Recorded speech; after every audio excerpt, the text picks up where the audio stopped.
Hey everyone, and welcome back to Titanic Talkline. I am Alexia, and for this interview, I have something a little different for you guys. I did, obviously, we started talking about Titanic, but this interview, Micah and I actually had a very civil discussion about politics and specifically about the repealment of Roe v. Wade and its implications. And I know that if you might think that may be hard for you to listen to when it kind of gets to that point, please, feel free to stop there and pick up with us at our next episode. But other than that, I don't really want to waste any time with this and would love to just get to Micah's interview.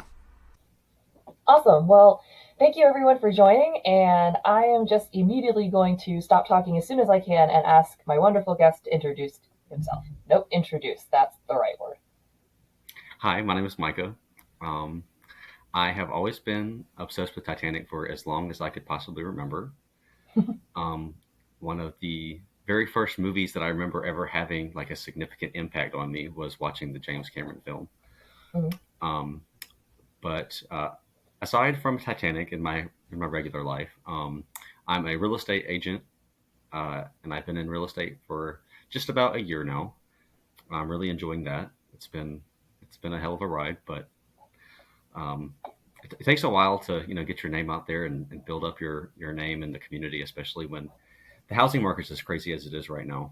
But Yeah. so I'm still trying to get some momentum behind my name and everything. But it's actually I just closed on a house, or I didn't close on it, but I got a contract for a house today. So I was Hey, congratulations. working on that all today. Aside from real estate, I also teach piano. So that is kind of like my side gig because I need a steady stream of income. And with real estate, you only get paid when you make a sale, Yeah. so it's not always uh, dependable upon when you're going to get paid. So with Yeah. teaching piano, I at least have a steady stream of income, so I do Mhm. that. Um, and yeah, so I remember when I first saw your post on your Reddit. Yep. Um, I remember you just asked, you're like, does anybody, I'm putting together a podcast and I'm wondering if anybody wants to come on and just have a conversation about Titanic. And I was like, well, I love Titanic, so why Yeah. not? Yeah, but Yeah, that's that's a really little bit about me. nice. And yeah, that's really all that I wanted to do was just talk to people about Titanic because from the movie to the books to the ship itself, it's like there's just so many areas of interest, and there's people who have incredible fascinations, and there are people who have passing interests, and there are people who dedicate their whole lives to figuring things out. It's just this really fascinating spectrum of people. But how did you get interested in Titanic to begin with? Like you said, it's been as long as you can remember. So like, what was the thing where you were like, I like that. I'm gonna find out Well, more about that thing. yeah, so I remember when I was very young. Um, so I was born in like 1994, and then the movie came out in 97. So Mhm. I'm guessing probably somewhere around like 99 or 2000. My parents actually rented the movie and was watching it at our house. And I remember I came Mhm. in, uh, and I was watching it with them at that time. And I remember thinking, I was like, this is really boring because it was just a bunch of these rich looking people in this old time period, and they're having dinners and having all these conversations. Right. So I was like, this is not really interesting, not really my thing. So I remember at the beginning of the movie, I was kind of in and out, doing my own Mhm. thing, probably destroying something while my parents were trying to concentrate on this movie. Yeah. Um, but Anyway, I remember I came in at one point and I saw it sinking, and I saw all these people like running up and down this deck, and I saw this huge, massive ship, Mhm. and I was just like, what is this? And of course, I remember talking to my parents and like asking them, "What is this about?" And then they told me it was a real story. Right. And I guess in my 5, 6 year old mind, I'm sitting there like, "This actually happened to people? How in Right. the world does something like this happen?" So I guess that was kind of the thing that got me into it. And I remember later, I mean, I used to go to the library all the time, and every time Oh I went man, to I, the I library, love library trips. Just not a thing you yes. do anymore, but I remember that used to be a thing. We'd be like, all right, when we get done with school on Thursday, we're gonna stop by the library. Well, another interesting, I was actually homeschooled. So Huh. that was another interesting fact about me. I guess it's interesting. Um, I've but actually never met a person who has been homeschooled until literally this day, and I am 33 years old. wow, well, I'm sorry that I had to be the one that you're meeting, but You're very nice. I'm just realizing that it's like you like attracts like. I guess I've just been surrounded by people that are super similar to me. Wow. yeah. Huh. Where are you from, actually? I'm from Maryland. Okay, so I'm in Georgia, so it's not that Okay. we're both East Coast, East Coast. Yeah. East Coast. East Coast.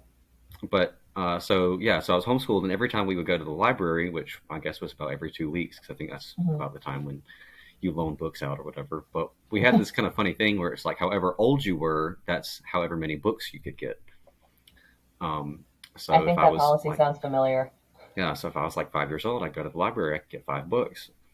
Right. Um, but I would always get books about Titanic, or I would get books about shipwrecks, just in general. And there have been other, I don't know, something about shipwrecks does fascinate me, but none of them fascinate me as much as Titanic does. Um, Yeah. and it's kind of a weird, a weird way for me to like immortalize the Titanic movie in my mind, because the Titanic movie was James Cameron's Titanic movie specifically Right. was the first movie that I ever watched that actually like scared me. Hmm. And Yeah. it's I would always put myself on the ship, and I also remember talking to my parents like, if we were on the Titanic, what would have happened? Like, what would we have done? And I would be like laying in my bed, petrified, thinking about, okay, well, I would be young enough because it was just men and children, men and women that are women and children that could get on the lifeboats. Hmm. So maybe I could hang around with my dad, and he'd be like, "Hey, this is my son, and we really need to go on a lifeboat." And maybe with me being a child, he'd be able to get in the lifeboat. My mom and my sisters would be fine; they could get in the lifeboat. So I was sitting there like, how in the world could I get my whole family off this ship if this thing is going to happen? Right. It's Um, it's but yeah, kind of not, so not not fun, but it's one of those things that I think you can't help but consider. yeah, it was, and I just remember my parents being like, "You don't have to worry about this. We're never going to be on a ship with this happen." They have radars now. At that time, they didn't have any of the technology we have now. So there's basically no way anything like this will ever happen. Just calm down about it. But still in my mind, I couldn't Right. I couldn't get out of that, or whatever you want to call that. But but yeah, so that was it. I mean, I guess in a way it kind of traumatized me, but I mean, it traumatized a ton of people. Yeah. It's funny. You're my brother's age. He's 5 years younger than I am, so it's like I'm very familiar with that. Um, sort of the quote unquote differences in ages, even though we're not that far apart in age. There's just enough happens in between the two times. Yeah.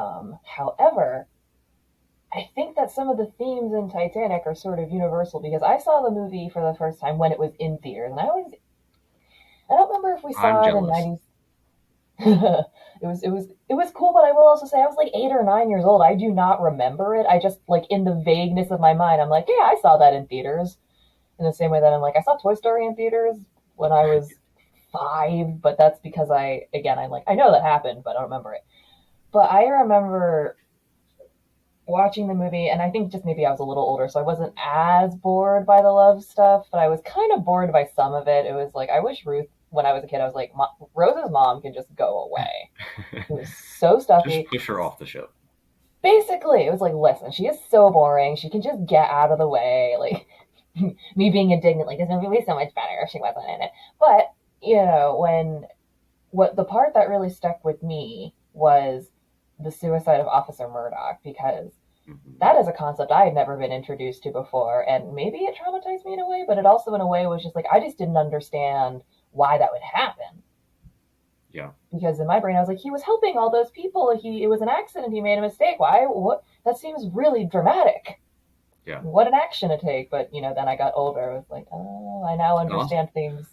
I also remember I heard that James Cameron had to issue like an apology to Murdoch's family because Yeah, they were like, I'm sure he didn't commit suicide. He didn't kill somebody and then have to commit suicide. And James Cameron was like, well, you're probably right, but I was just making a movie. Sorry. yeah, yeah. It was But like a I sorry, mean, I not can kind of sorry understand where they're thing. coming from. You have somebody that died on the Titanic, and of course you're gonna suspect that they died as a hero. Hmm. I'm sure he did. So I He talked did. to I talked to Dan Parks about this a lot because he runs the website WilliamMurdoch.net, which has, I think, what is the most comprehensive look into Murdoch's entire life and the controversy. And he himself is of the opinion that it's likely that Murdoch did commit suicide. Now, however, where he and I both agree that things went a little too far and the lead up was number one, the bribe, which was the first thing. So that's kind of the first, like, whack at his character is that he kind of accepts that bribe from Cal. And then the second hit was that he kills Tommy by mistake. And it's just like, all of that combined kind of turned him into a more complex character who just like became riddled with guilt and killed himself. Where it's like, in more likely was just like you reach the end of it. There's no more boats. You can't help anybody else. You're freaking out. You're panicking. You're gonna die. They're gonna die. Everything is just it's the end. Yeah. So I see where Cameron was coming from, where it's like it's fictional interpretation. But like I said, where I think he came too far was the other things that more impugned his character. Where it's just like he was a hero. He was manning one side of the lifeboats, and Lightoller was doing the women and children only. He wasn't letting men on board unless they were crewmen to man the boats. Murdoch was doing women and children first. So especially those initial lifeboats when people weren't really taking it seriously, once he got the women and children on the deck on there, he was letting men on because he was like, there are seats. Get on board. And I think up to 75% of the survivors in the boats can be attributed to his rescue efforts. So I've yeah, heard it's several times that he basically ran that entire side of the ship by himself. He did. Yeah, and in the same way Lightoller did. They were the second and third highest ranking officers on the ship. So they were in charge of those rescue efforts. And both men, in my mind, were heroic. And I think, especially now that I'm older and I have a much more complex understanding of things like suicide, where it's like, I went to Catholic school. And it was very kind of heavily pushed that like suicide is a crime and it's a bad thing and it's immoral and reprehensible. And we're changing the conversation around that now, but at the time it wasn't quite as generous. So, it tended to quote unquote taint the legacy of people who would kill themselves because you'd be like, I can't believe that happened. And I think that colored my view.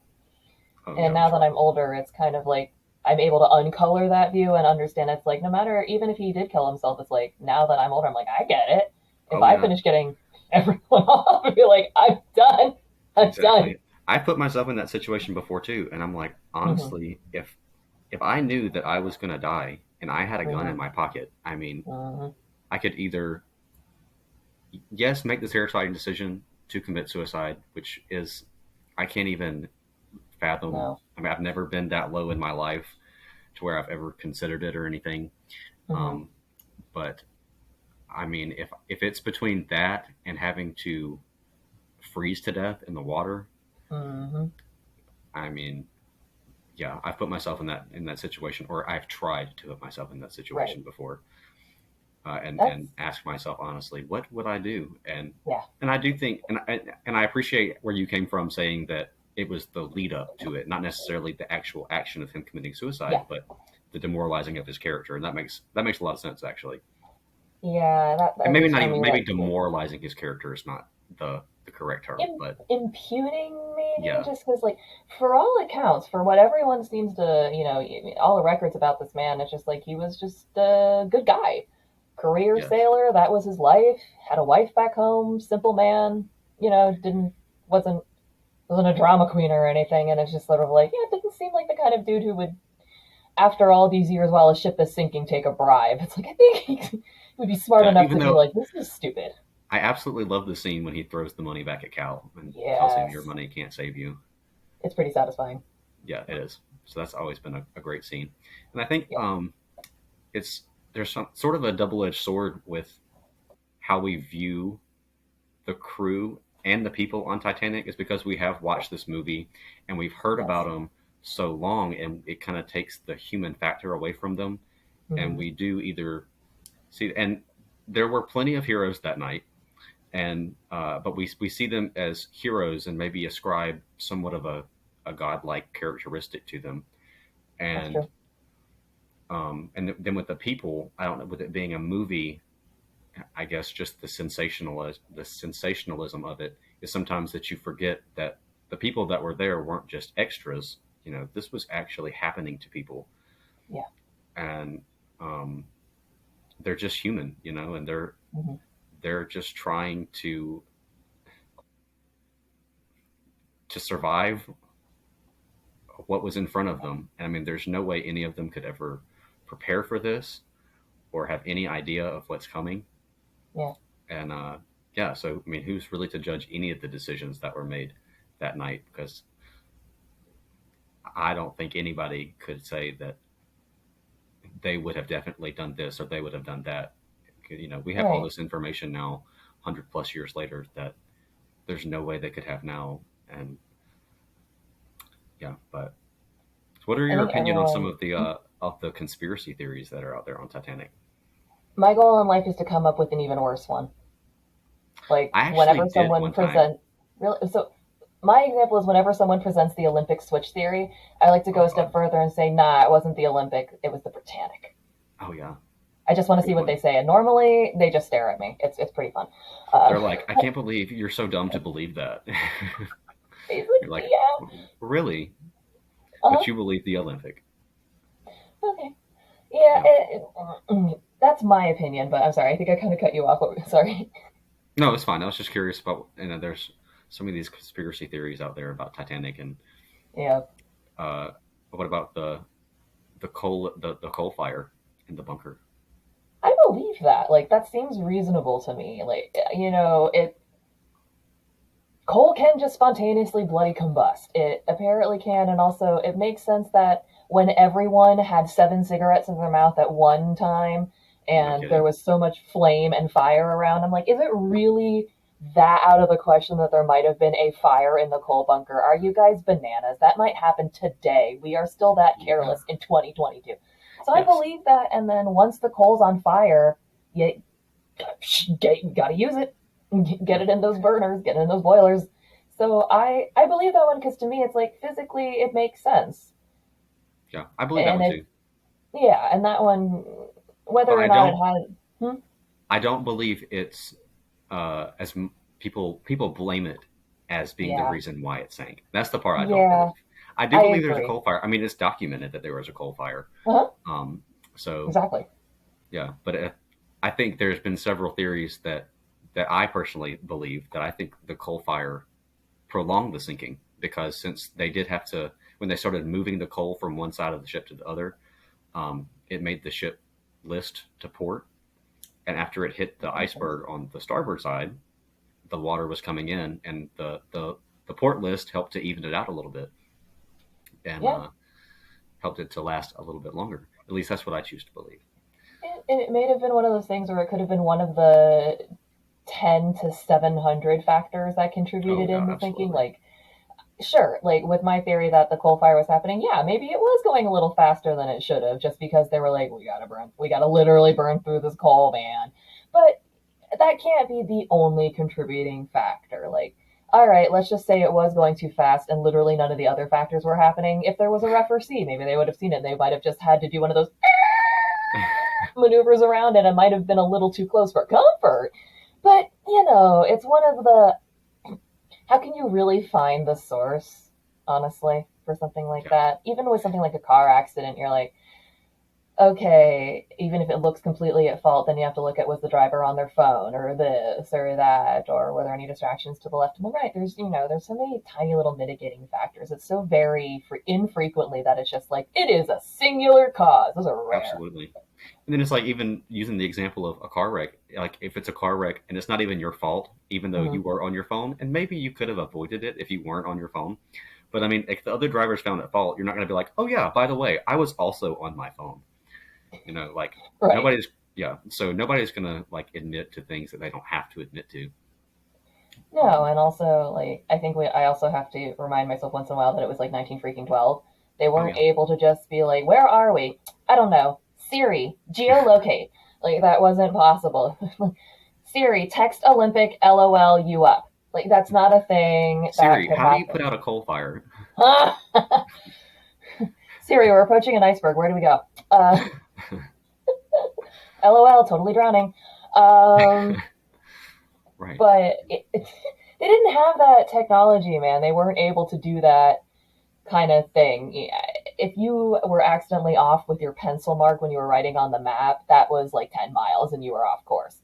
There's all these things they have to remember. It's like they didn't have night vision goggles, they had binoculars, which is just your eyes, but things are closer. So if it's dark, Exactly.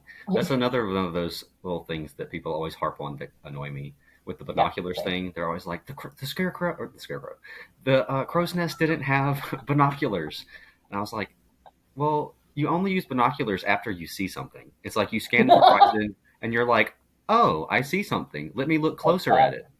Like they Yeah, didn't see the iceberg, so if they didn't, they had the binoculars by. If even if they had them, they would have been like, oh, it's an iceberg and it's really close. Let me look with the binoculars and see, oh, that it's still really close and we're going to yeah. hit it regardless. It's also like The inner, binoculars don't have lights in them. If you yeah, go in a closet and close the door and look through binoculars, you won't suddenly be able to see your clothes. yeah, you're right. It's still going to be dark in there. And Science. I'm not even that good at science, but I think that I can figure that one out. But like, because I was also thinking too, I've looked through binoculars and it zooms in on things, which is great, but that also means it cuts out like Yeah, 70% of the other stuff you should be seeing. it So as does. you mentioned, you look at something first and then you zoom in on it. Because if you're constantly looking at a zoomed in view, you're not going to see the big picture. So if those guys Mhm. had just been in their binoculars the whole time, they literally could have just missed the iceberg because they were looking the wrong, like 2 degrees to the right. Exactly. Also, have you ever tried looking at like the moon or a planet through a telescope? Yes, I have. Yeah, and it's so hard to focus. I mean, obviously binoculars aren't as like don't have the minuscule settings or focusing that a telescope has. But still, I Right. mean, you're looking at an enormous glowing object in the sky, and it's hard to find with the telescope. And then you're on the Titanic with no moon.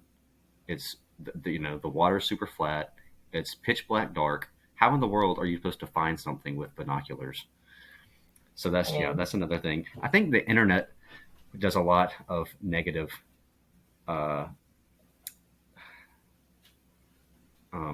advertising, I guess, or promoting of Titanic I because think there's so much clickbait. Because there is such, just an international obsession with Titanic. So you know that if you're going to put these clickbaity looking things on these websites, that you're going to get tons of clicks. And I think when people are writing these articles, they're there for the wow factor or for the shock factor of, oh, if only this one thing would have changed, Titanic wouldn't have sank. Or right.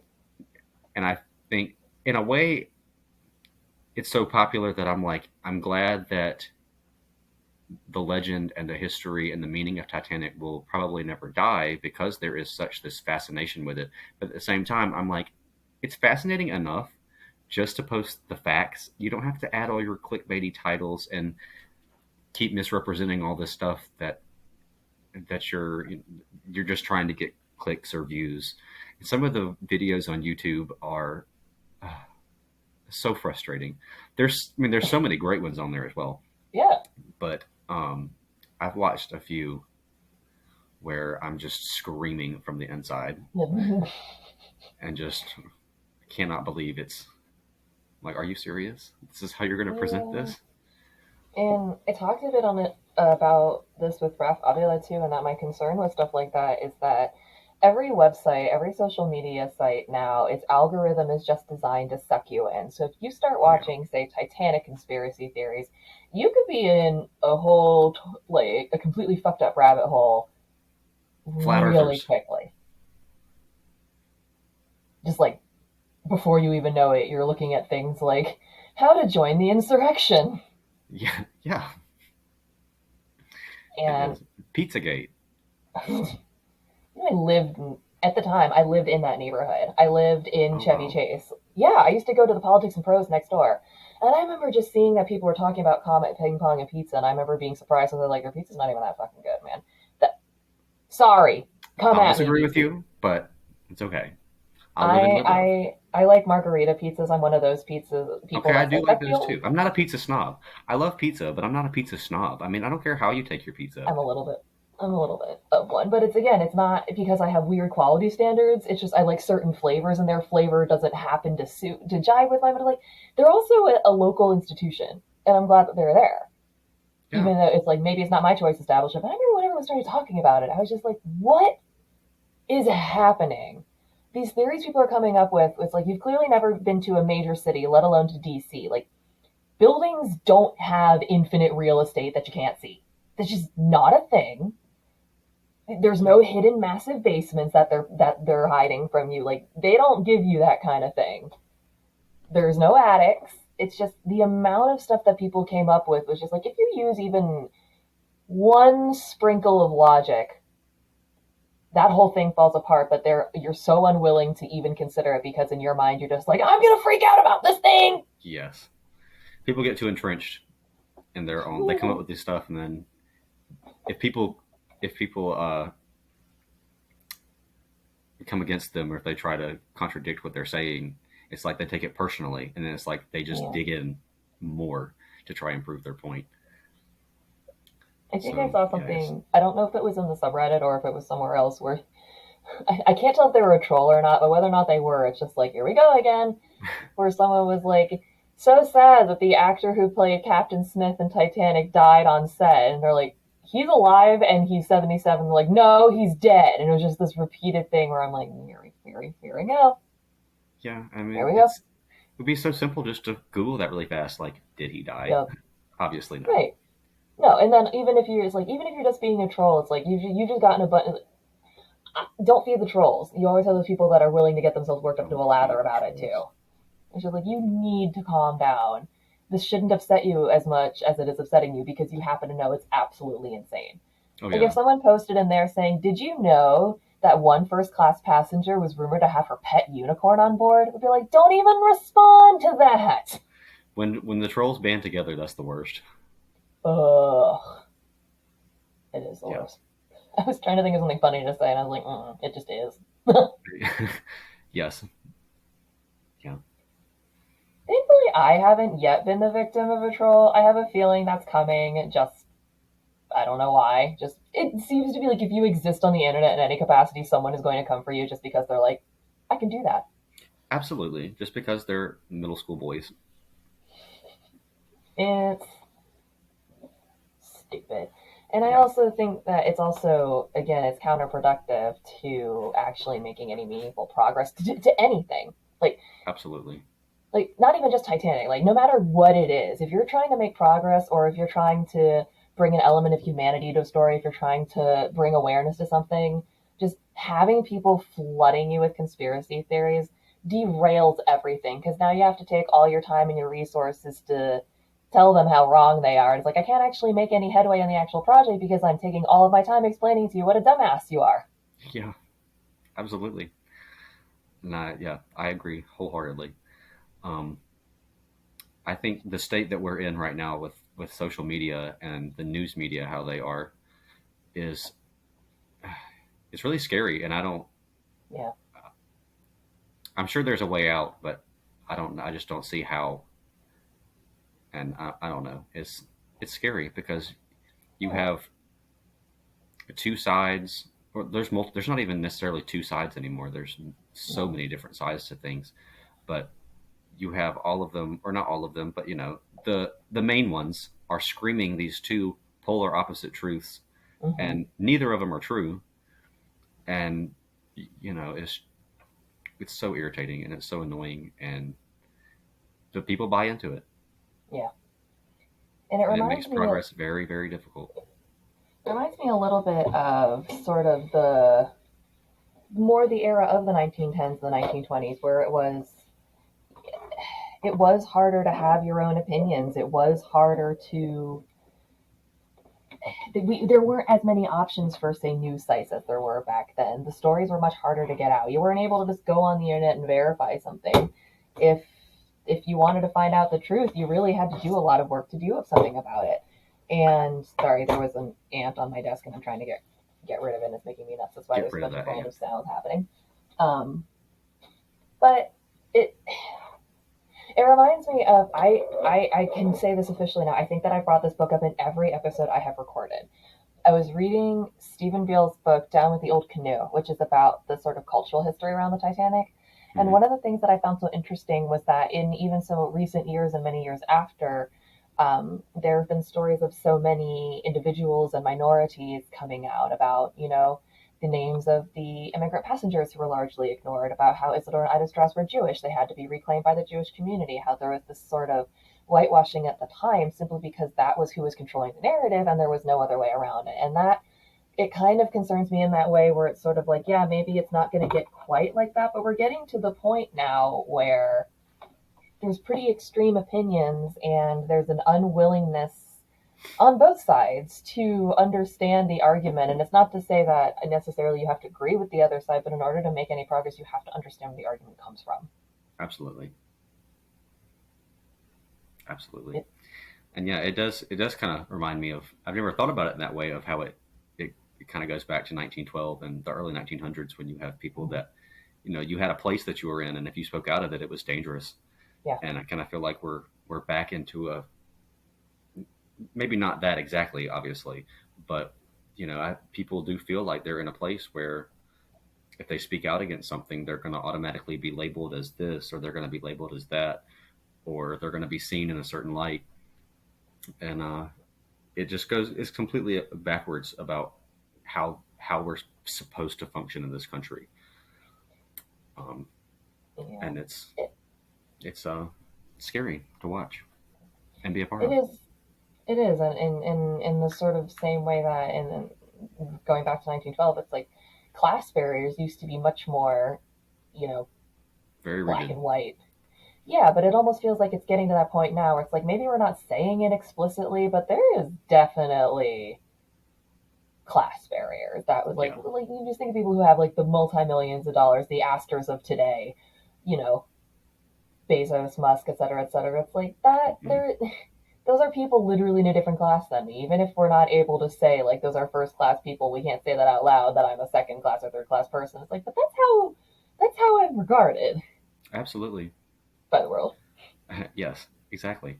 And that's why, I mean, I think that as humans, that's just kind of how we are. We are always going to, you know, divide ourselves up into these subsets. I think that's kind of how I mean, we compartmentalize. That's how our brain works. Mm. Now, there's ways that you can compartmentalize things that aren't offensive and that aren't, uh, I don't exactly know the word, but ways you can do it where you're not discriminating against, people, and not putting others down because of the choices you're making, if that makes sense. Yeah. Um, so yeah, I don't know. It's, yeah. Sorry, I'm getting in my head. Yeah, that's all right. That's what I do all the time. But like, it's one of those things where you look at the parallels between things, and it's really, really, it is scary because we've seen how it happens before when there's massive inequalities in income, and when there is really, really outright barriers between certain groups of people. It's not like it goes well. History didn't show this ending in a positive way. No matter how many times we try to repaint the narrative, whenever you try to make a group othered and treat them differently, it doesn't normally reflect kindly in history. Yeah, And it's really unfortunate that we're not seeing the red flags for what they should be. We're kind of seeing them as like potentially orange, not quite red flags, which is no, that's a lie. I don't. Okay, well, I see what you're I saying. I see what you're saying. yeah. I think what I'm trying to say also is that the people who have the power to change are the ones who are not seeing the red flags, and the people who see the red flags are the ones who have no power. Yeah, or the ones that are in power, they see the red flags, but they're not going to change it because they're benefiting from it. I mean, that, yeah, exactly it. And that's exactly my problem. And, part of the reason that I also started this podcast was I wanted to learn about the other people. Like, if I never learn another fact about John Jacob Astor for the rest of my life, I think I'd be fine. I Yeah, don't hate him. I never knew him. Like, I don't think, like, it's not like I'm going to go spit on his grave. No, I don't care. The thing is, I just don't care. yeah, Enough people know about him. We've had a million books written about him. Wealthiest man on the blah, blah, blah, blah. I don't want to know about them. I was far more interested to talk to Sally Ann Nilsson about the Paracchio brothers, who were a pair of waiters in the first class a la carte restaurant who died in the sinking. yeah. I want to know about them.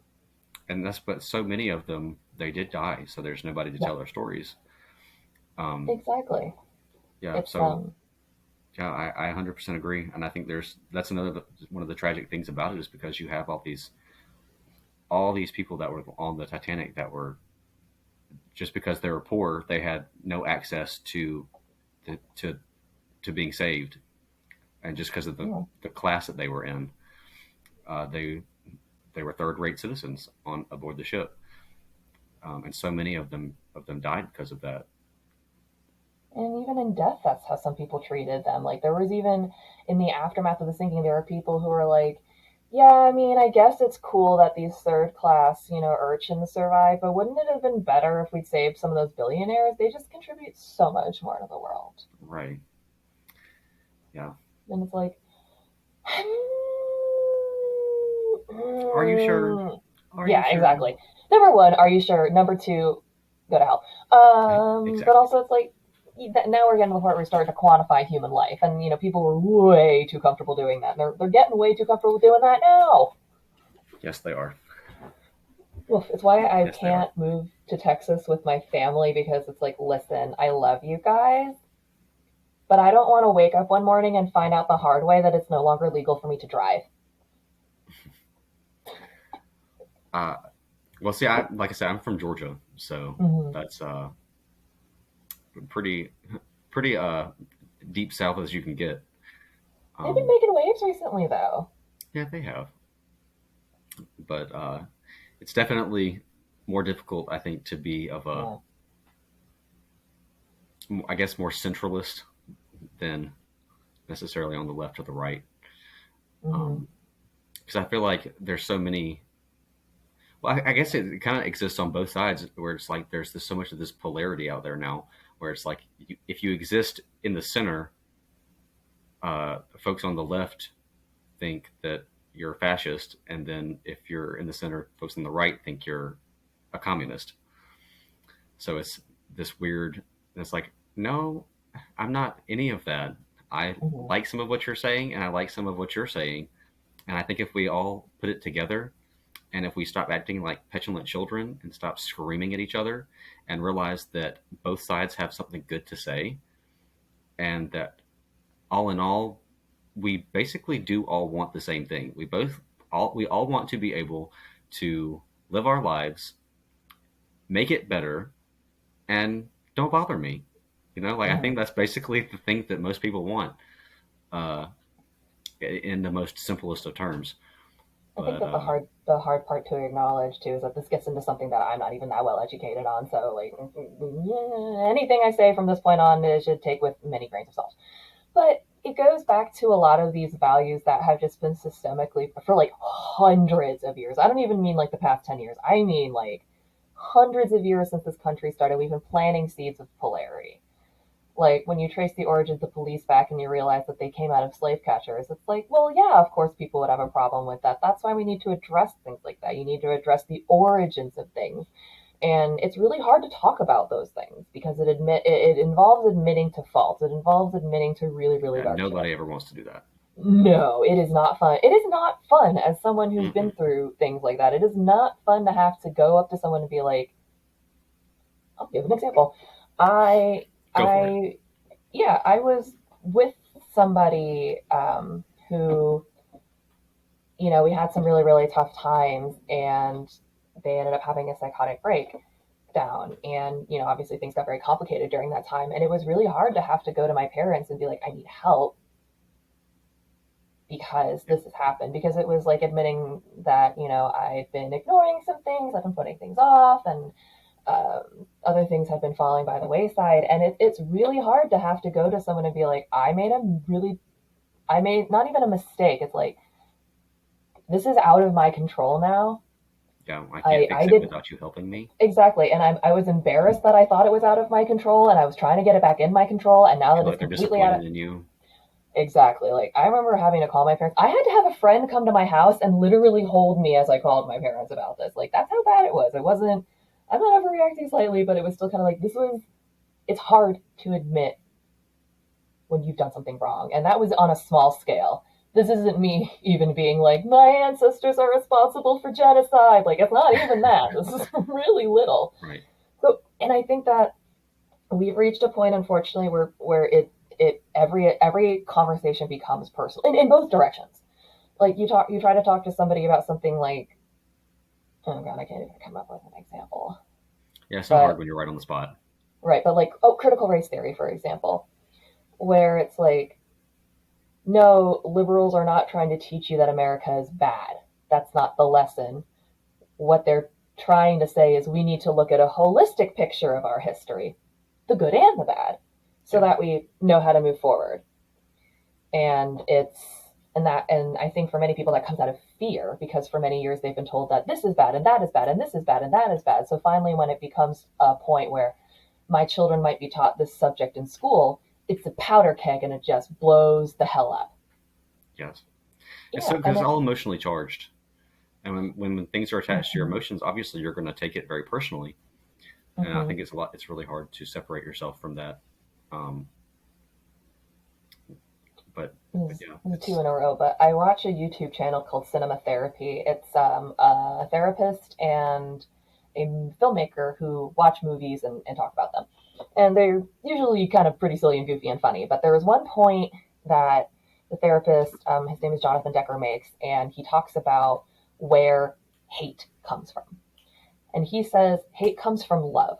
And I don't remember exactly the quote that he gave, but he pointed out you hate people or things or concepts either because they have directly hurt someone you love, or I don't remember the other example, but it was like, or that it's caused you pain in some way. It's like, I hate you because you represent something that caused me harm.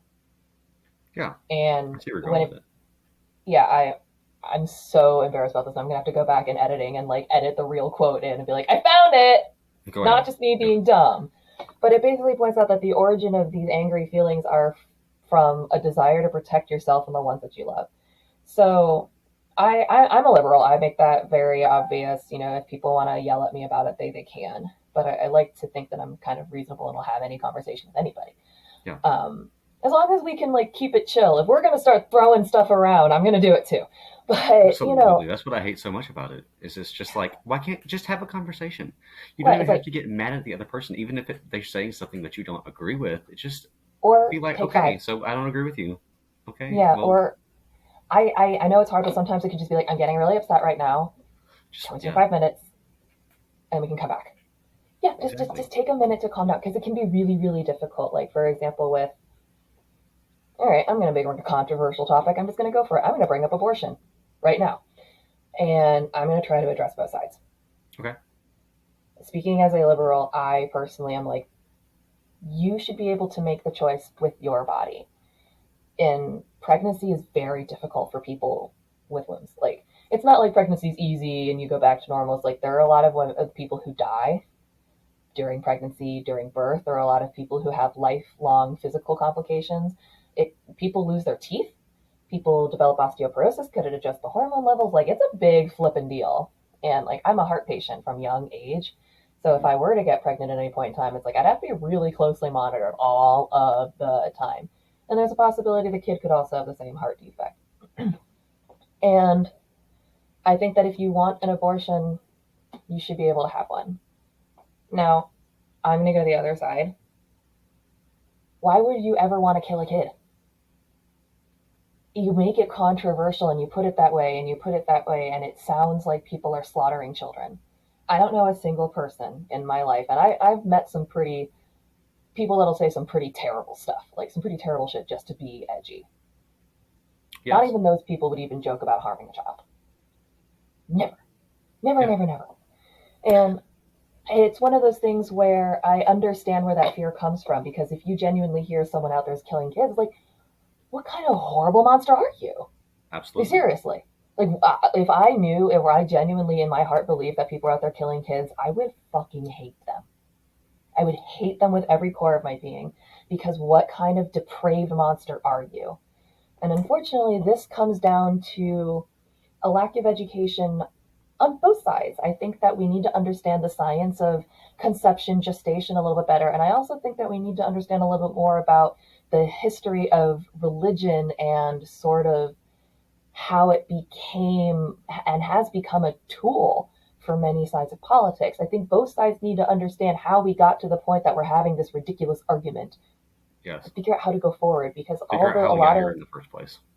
right, because I know the big argument comes down to like late term abortions and stuff, and I've Mhm. honestly never met a person who had a medical, they're literally called medical late term abortions, who was not left devastated by it, because these were all wanted children.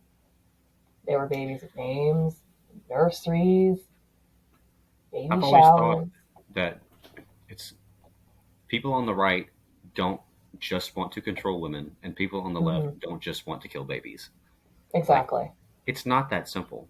There's nothing about this conversation that is simple at all. No. Um, I have flip flopped back and forth on my views on abortion. Of Sure. course, I was raised um, very conservative. My Hmm. parents are very conservative. Basically, my entire family is very conservative. Sure. So I was, of course, raised very conservative. I was raised Understandable. homeschool. I was raised religious. Um, so, I mean, I had a lot of, I mean, I don't want to say it's brainwashing because, I mean, really any Yeah. kind of school or any kind of being in a family is being Yeah. brainwashed.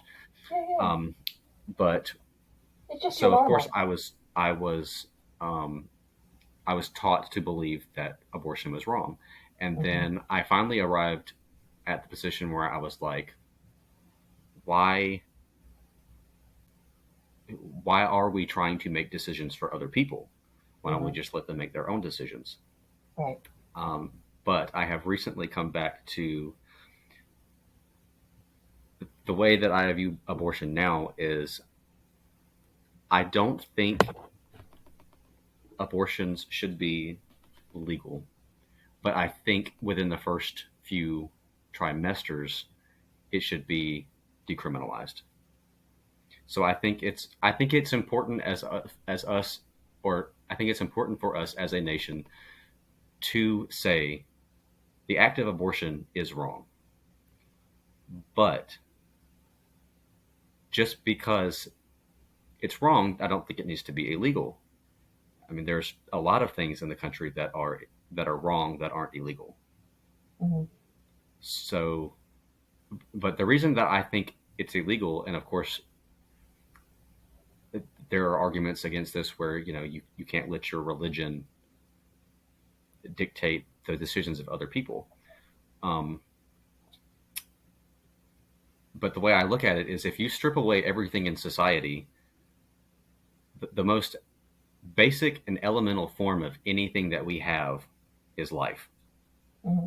I mean, from if there wasn't life, nothing else would exist. Like the country wouldn't exist, the laws wouldn't exist, the people who perform abortions wouldn't exist, the people that are having the abortions wouldn't exist. So the only reason we're even able to discuss whether or not abortion should be legal or not, it all comes from the the point when it all comes from life. And the earliest that we can conceive of what life is at conception. So that's where I hold my my belief on. I think conception is the start of life, because I think it's dangerous for us as humans to be able to move that line anywhere on the spectrum. That's fair. And I mean, I have to say, I will never agree with that thought, simply because, in my opinion, I think life begins when you're here. I think that's when it starts. Right, I but think it's when when you're is able to that though? be.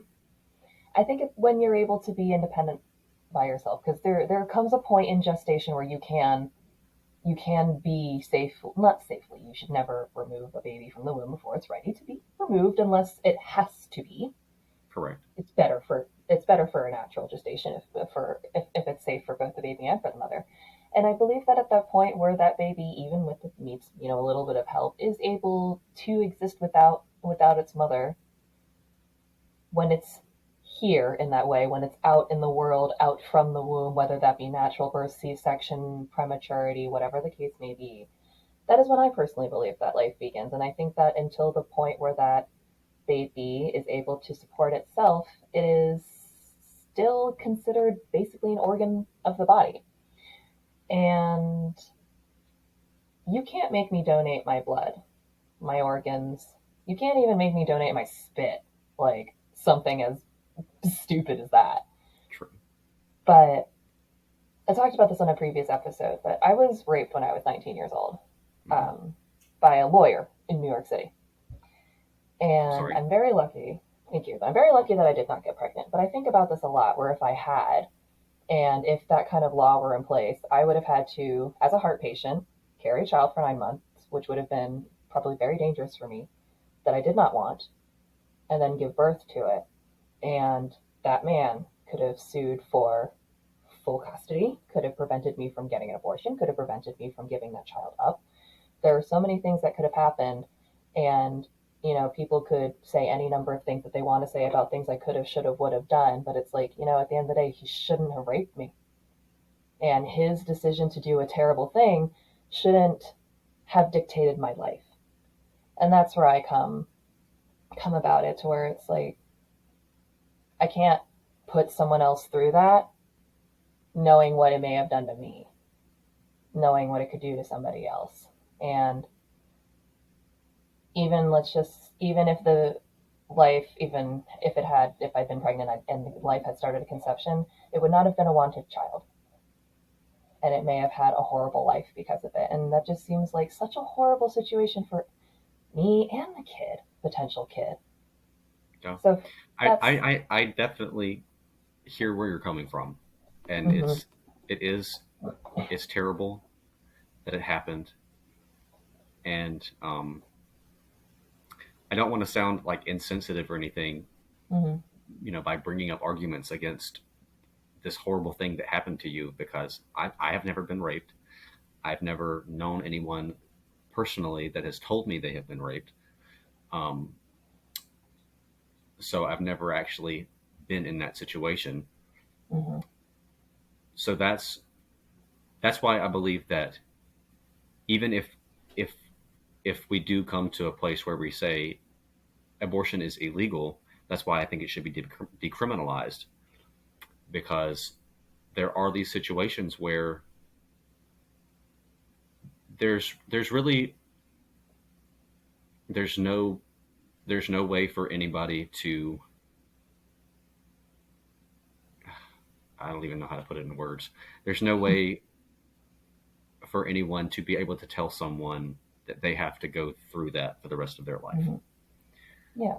And so if they make that decision, yes, they can have an abortion, but nothing's going to happen to them. Even though we agree that abortion is wrong, there's nothing that's going to happen to them. And that's something that they deal with on their own. There's nobody that's telling them, you have to do this or you can't do this. You're able to make your own decisions. But I think it's just fundamental for us as a civilization to realize the value of life, and us to say, because life is involved, abortion is wrong. And, you know, I think that's one of the things where, unfortunately, people need to keep those arguments out of it. And even my argument, too, as much as, you know, it doesn't matter what you think or feel to a certain extent. At the end of the day, all that matters is things like laws. And unfortunately, when you have a society where people think these kinds of things about abortion, it's like, I think, unfortunately, or fortunately, at least in my opinion, the only thing you can do in situations like these is not even just decriminalize them, but I just don't think they should be illegal, and that is your choice. And as you said, you live with the consequences of your choices. If you end up feeling guilty about that later, get therapy, talk to someone about it, do what you have to, but you made that decision. You are an adult, or however old you are, and that's kind of how I feel about most things. I'm like, I'm terrified of guns. I don't like them. They freak me out, but I don't want to take other people's guns away from them. Yeah, exactly. I mean, if you have 14 AR-15s, I would like to take 13 of those from you, because that's insane. I would agree with that. That's why I'm definitely not for gun control, but I think that the process of obtaining a gun should be more difficult. I mean, it's easier to get a gun than it is to get alcohol. Yeah, and that's insane. Exactly. And that's all it is. Like, and I think people don't understand when they say gun control, it doesn't mean like take them finger away. Lock all guns. It means like, could you maybe, before you are allowed to buy a gun, you need to get a license. Then once you got that little thing, then you can go buy your bang bang toys. But how about and that's what I was referring to earlier before we had actually gone down this rabbit hole, was when you have both of these sides, that you have one side that's screaming, they just want to take your guns away. That's it. That's all they want to do. They don't want you to have guns. They don't want you to have access to guns. They want to take away your guns. And the other side is saying all they want is their guns. They just want tons of guns because they're insane. They're crazy. And it's like, no. All they're saying is they don't want the gun. They don't want the access to guns to be so easy. Exactly. They're not trying to take all of them away from you. Most of them, I mean, there are probably some of them that say no one should ever have a gun. Of course, I don't agree with them, but I kind of think that way, but I'm also one of those people that's like, that's an unrealistic thought. yes, but I mean, so is the sinking of the Titanic. Yeah, but I think I'm being a little more realistic in that sense where I'm like, I'm not going to push for an agenda that's dumb. I'm like, in my personal fantasy, yeah, but like realistically, it's like, can we just get a little paper trail on these things? Yeah, I would definitely agree with that. That's why I think you definitely need to have a license before you're able to have a gun. You have to have some sort of character reference that and psychiatric evaluation. Yeah, Listen, there's something. both sides of people on this political party that I do not trust to have guns. There are people far right and people far left that I would think I would love to not allow have guns. It's like, that has nothing to do with political affiliation. I just think you're out of your flipping mind. Yes, I agree. Well, that's what that is. And, I guess for me, like with anything like abortion or gay marriage, I'm like, if you don't like it, don't get it. Yeah. Like, just let people live their lives. If you happen to think it's reprehensible or whatever, I think a lot of stuff is awful, but it's not illegal, and you can do what you want, you know. And that's kind of how I feel about things. It's like, if you think that a man marrying a man is gross, then I have great news for you. You don't have to marry one. You don't have to. It's shocking, I know, but it's like, and that's kind of how I think about things, and it's I want good for everyone. Again, as a left-leaning person, what I really want, no matter who you are, if you're right, middle, left, I want you to be able to be comfortable. I would love for you to never have to worry about healthcare. It would be amazing if your children had everything they needed and wanted. I would love if your house never had a leak in it, or if as soon as it did, you could fix it. If you could quit your third and second job, if you could have more time with your kids. Again, right or left. This is what I want for everyone. Right. And, I think that maybe if we all understood a little bit more, because I bet you $1,000,000, if I sat down with someone who was similar to me but on the right, and I just asked them, is this what you want? Do you just want people to be able to afford to live? I don't think they'd really be able to argue with that against me. It'd be like, you can't tell me you wouldn't love a life where you didn't have to work 3 jobs. You could be home with your kids every day, give them what they like, be sure to tuck them into bed every night. Right. Isn't I that mean, wonderful? who wouldn't agree with that? Right. And I think that's it. Yeah. And, in the same way that I brought up that it was kind of similar, I think at the end of the day, humans just want to connect. And when you have these viewpoints where and I will admit that there's some people that are so far outside of my comprehension that we can't have conversations because they don't acknowledge the same reality I live in. Right. And it's really unfortunate that sometimes that's the case, but it doesn't mean that I want bad things for them. It just means that, we're in a place right now where there's these really hard battle lines being drawn, and maybe they're not between class as much as they were in 1912, but we're definitely seeing really violent divides. Mm-hmm. And like you brought up earlier, it's scary. It is. It is very scary. Sorry, hold on. No, go for it. But because at the end of the day, no matter how, no matter what the result of me and you debating guns, abortion, gay marriage, whatever, no matter what the end result of those is, like, I think at the end of the day, both all you and I want for everyone is just to not be constantly engulfed by the malaise and gloom that is the millennial generation's curse. Yeah, I think what an interesting time to live in. And I think that also is kind of the catalyst too. A big thing for me too is that it's like we're spending all this time fighting, but like none of us are going to be able to afford to retire or own homes or do anything. Like, yeah. Come on, guys, we have literally bigger things to deal with. Could we stop arguing about other stuff? Yeah, that's what I just wish there. I wish there was just less arguing and less people freaking out about things, and more of understanding of other people and actually wanting to understand. There's so many out there that Hmm. don't even want to understand, and they might not Yeah. even realize that they don't want to understand. But Yeah. Yeah. is you just have to slowly chip away at them, I guess, until they finally can realize. And I think it's a personal experience is one of those things. It's like I don't really think people can honestly change unless they're faced with that experience. Somebody can Sure. tell you, like, and I know you don't want to do this, but you could tell me day and day over and over and over again what it was like to be raped, but there's no way on earth that I will ever be able to fully understand what it's like unless it Yeah. happens to me, which I'm a man, so of course it's probably never going to happen to me. Um, but yeah, and I think it's a great segue back into Titanic to me, is because we hear all of these things about Titanic, and they're so horrible to imagine having to deal with, but we're never actually going to know what it was like to be on that ship. And that, I think And that's yeah. one of the things that is so captivating to me, is when I try and put myself on the deck of the boat and I'm thinking, or of the ship, excuse me. Some people get offended when you call it a boat. Daddy, Um, it's a ship. it is. Shut up, Cora. No, I'm just kidding. Um, so I try and put myself like on the ship and I'm thinking, Hmm. there are no lifeboats. There's no land around me. The water's freezing. Like there's nothing I can do. Yeah. Just that paralyzing sense of helplessness, of dread. There's absolutely nothing you can do. And you know that you're about to die. And one of the most like moving scenes to me in the movie is towards the end when it's right before it's about to break up. Um, you see all these people that are rushing up the boat deck trying to Hmm. get to the boat deck. I mean to the stern of the ship that's rising up, Right. Right. Right.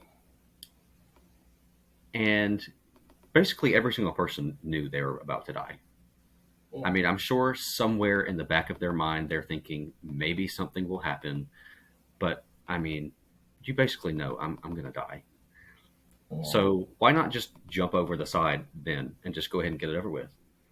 But it's so stirring to me to see that there's all these people that are putting off the inevitable and just running up this boat deck, trying to prolong the inevitable death for just like 30 seconds to a minute later.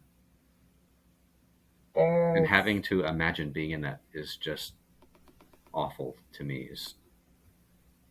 towards the kind of I don't remember if it's the final descent or if it's before the stern falls back again. Mhm. But there's a point where you see a mother holding her son like, very close to her chest, and tears streaming down her face, and she's just whispering to him, "It'll all be over soon." Yeah. And it's just like, good God, that's intense because you're right. People are putting off the inevitable, but on the other hand, I'm kind of like, well, what? Especially if it was just me, it's different. But I'm like, if I'm responsible for a kid, what Oh, in the yeah. hell am I supposed to do? Like, what? So Like, many families, so many I mothers and know fathers had to just stand by and like watch their kids die. it's Because I just mean, it's incomprehensible. yeah, it is.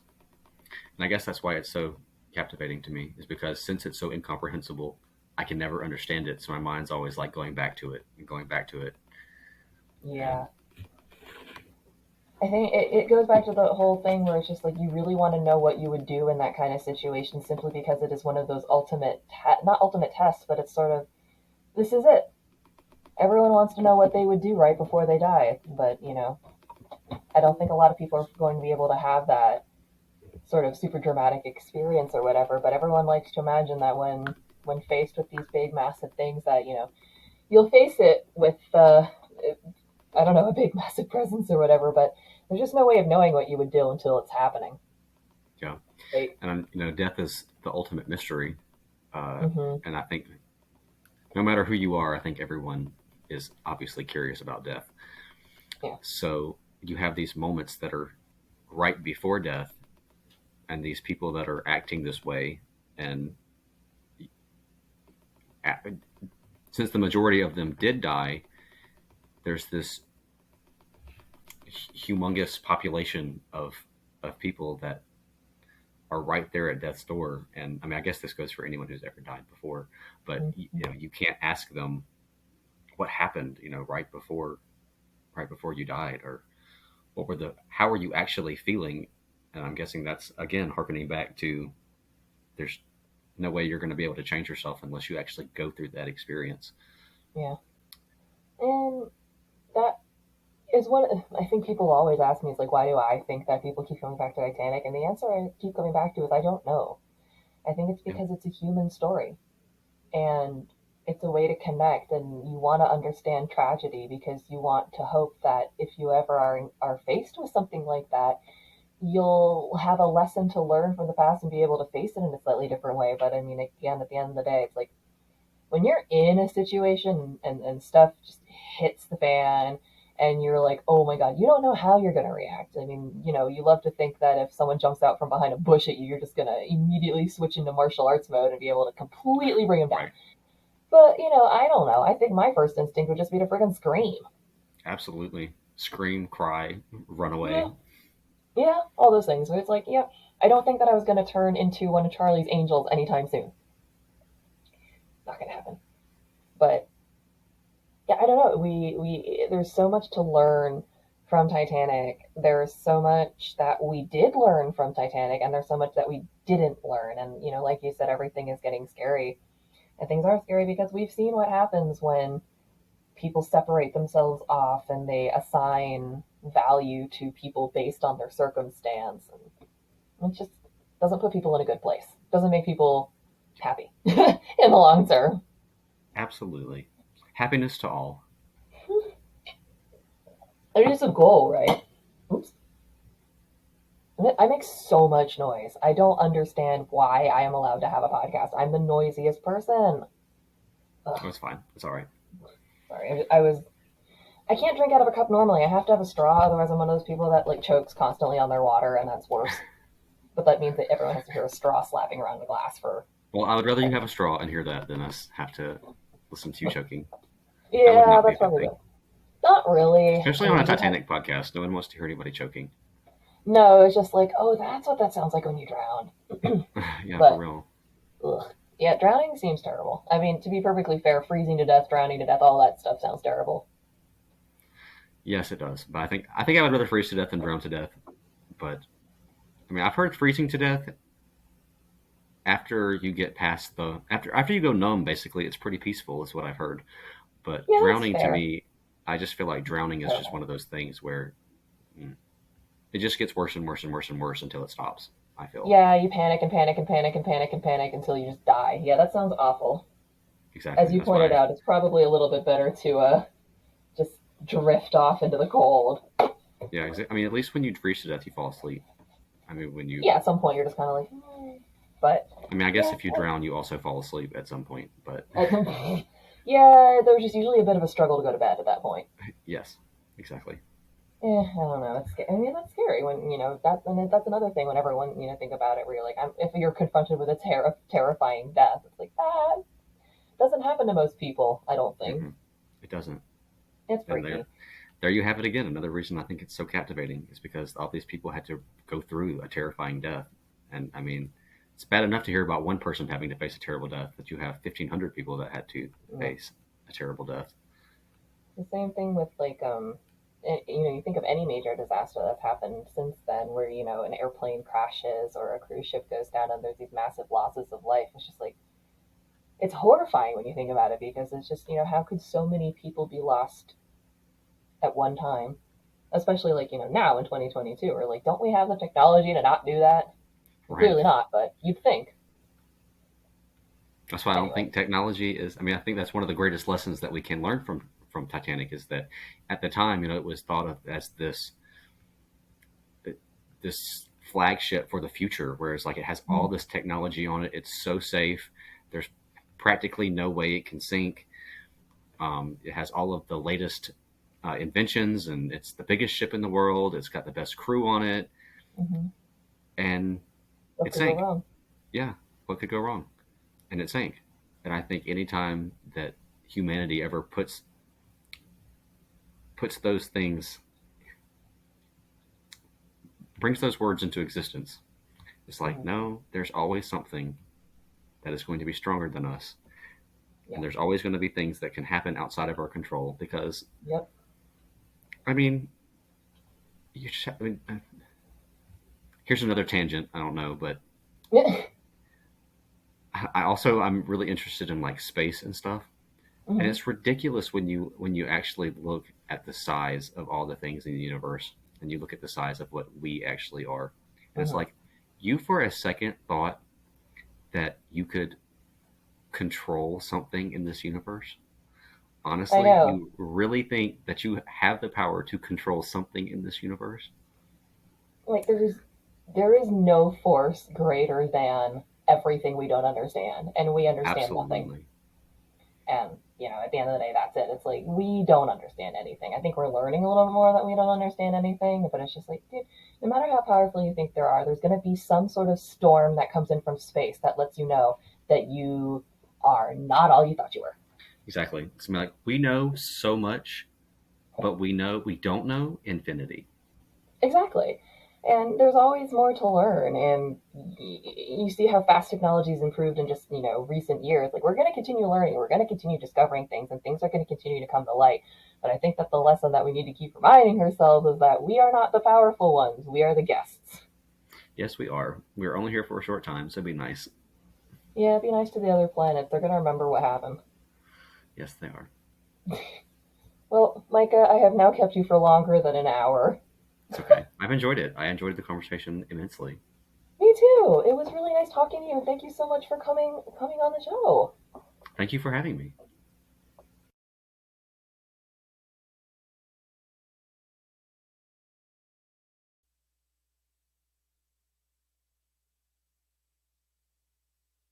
I want to thank Micah again so much for coming on and for talking to me and being really, really nice about everything, because Micah's a nice person and you should get in touch with him. He has Facebook and Instagram. You can find him on Facebook. That's facebook.com/MWoodard.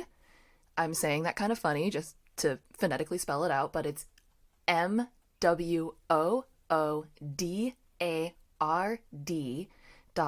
MACON.realtor.